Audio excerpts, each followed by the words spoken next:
My name is Gavin Evans, and this is my review of Avatar: The Way of Water. And if you know me, you'd know that I was unbelievably excited for this movie.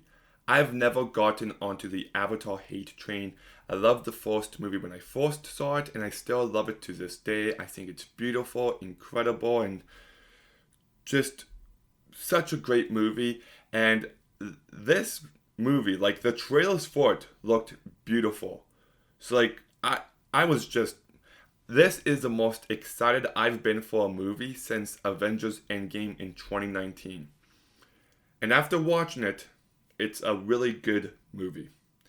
I wish I could say it was amazing and the best movie of 2022, but I do got issues. But look, the reason you go see an Avatar movie is to go to the world of Pandora and for the visual effects.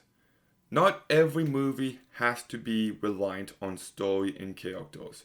Dumb and Dumber, great movie, not the best story, but you don't care because the movie's making you laugh. Insidious, one of my favorite movies of all time, nothing new story wise, but it's such an amazing movie because it succeeds in scaring the shit out of you. And the case with the Avatar movies is that they're beautiful to look at, the visual effects are just mind blowing, and it's so nice to go to the world of Pandora. That is why I go to these movies. And in that, it vastly succeeds. Like, the visual effects in this movie are, I'm gonna say it, I think the best I've ever seen in my life. It is just stunning to look at, and you just stop and think to yourself, wait, none of this stuff is real. Like, it's all computer generated. And I just don't know how they did it. And there was like a good half hour of this movie where the main characters are learning how to swim, and I just couldn't look away because everything looked so beautiful. And unlike so many other movies nowadays, it's not dark and gray. It's bright and colorful, and I love the bioluminescent lights. It just really allows this movie to stand out. And I just never got tired of looking at it.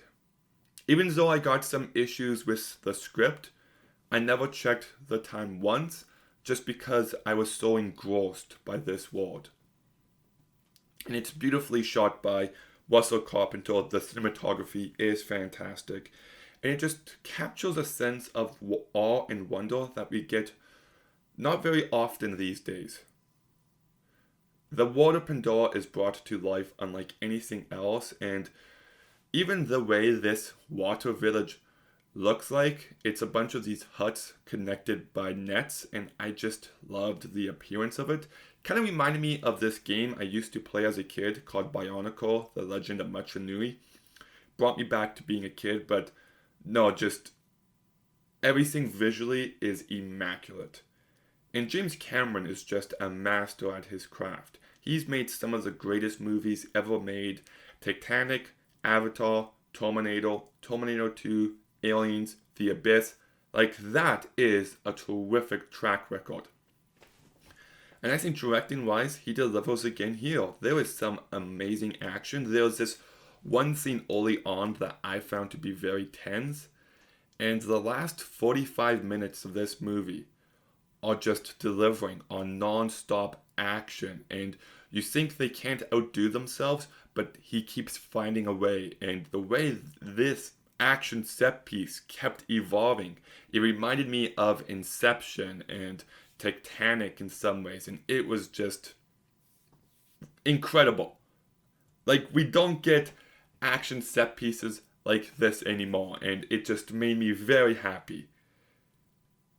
There's also like this fight between these two characters, and they're going in and out of the water from they're on a creature that's swimming and then flying the next, which is great. There's this section where the kids are getting hunted down by these warbots underwater that I found to be tense and thrilling. And among all this chaos, he still finds a way to have emotion. The last 45 minutes is very strong on an emotional level too. And I love how this movie explores family and honor and trying to find purpose. And I just really connected with the themes. But I do got some issues. Starting with the fact that this movie is 3 hours and 12 minutes long, and it did not need to be. Titanic I always consider to be the best paced movie of all time because it's 3 hours and 20 minutes, but it just flies by faster than most 90-minute long movies. But in this movie, you do feel the lengths, and I think you should have cut out a good 45 minutes out of it. And I love so much of this movie, but the stuff to cut out is so obvious to me, and it's everything regarding the whales. One of the characters discovers this one whale and he forms a bond with it. And I'm like, okay, that's nice. But then they start going into the backstory of these whales and then they start exploring the idea of whale hunting. And I'm just like, oh, this is just killing the movie's pacing. Like, I just loved it when they were swimming and becoming a part of this water village. But man, it beats you over the head with its ideas. And I'm not saying the first movie is subtle by any means necessary, but it feels more ingrained by the characters and story in that movie than it does here. The whale stuff, I kind of wish was just left out. And on top of that, whenever we go back to the bad guys and them looking for the main family, I was just, do we really need this? You've got this one character named Spider who starts to form a bond with the villain, and I just didn't buy it for a second. And even the decision to bring back Coleridge as a villain, I don't think was a good one. I don't think he needed to come back for this movie. I don't like it when you bring back dead characters, and the explanation is good enough, but still, and I never bought his motivation for wanting to kill Jake Sully as badly as he does. It's just, he just felt a lot more generic in this movie. I also wish Jake Sully and Neytiri, who are two fantastic characters, Neytiri gets this fantastic moment in the last act, but for a large chunk of this movie, they feel pushed to the background, and I think that was a mistake. I think those two should have been the main characters with the kids as the supporting characters. I feel like then the movie would have felt a bit more focused, and they could have delivered a bit more on the ideas. And like, there's one moment early on, they go to a sea village, so I'll say that Jake Sully and his family leave their tribe, and I wish I felt a bit more emotion when they did that. It feels like it should be a huge moment.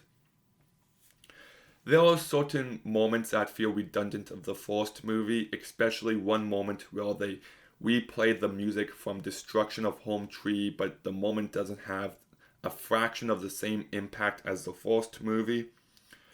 The music by Simon Franglo isn't really good.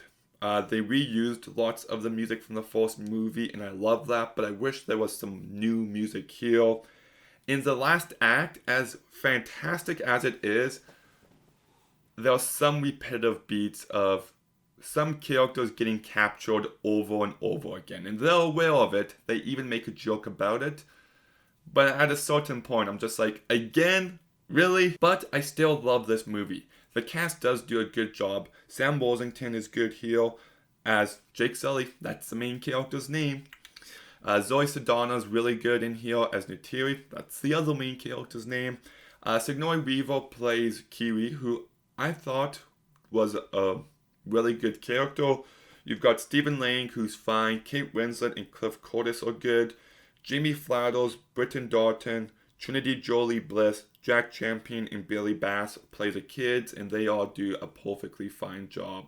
So overall, this movie didn't quite live up to what I wanted it to be, but it still manages to be a very good movie and just captures a sense of movie magic that we don't get too often these days. You are just taken back by this world of Pandora and the visuals and just everything on screen, and It's just beautiful to look at. That even when I felt the lengths in moments, I still couldn't take my eyes off the screen. There's a level of craftsmanship here that is just undeniable. You've got yourself some terrific action set pieces. So even though the script does let me down every now and again, it still manages to be a very good movie that I'm more than happy with. So I'm going to go ahead and give Avatar: The Way of Water a 7.5 out of 10. My issues do fade to the background when I do think about all the stuff I love. So yes, definitely go see it. I do hope this movie makes a lot of money at the box office, so the people who complain about Avatar just shut up. But have you seen Avatar: The Way of Water? Let me know what you thought about it in the comments down below. Make sure you like, comment, subscribe. Stay tuned for some more videos soon. And Gavin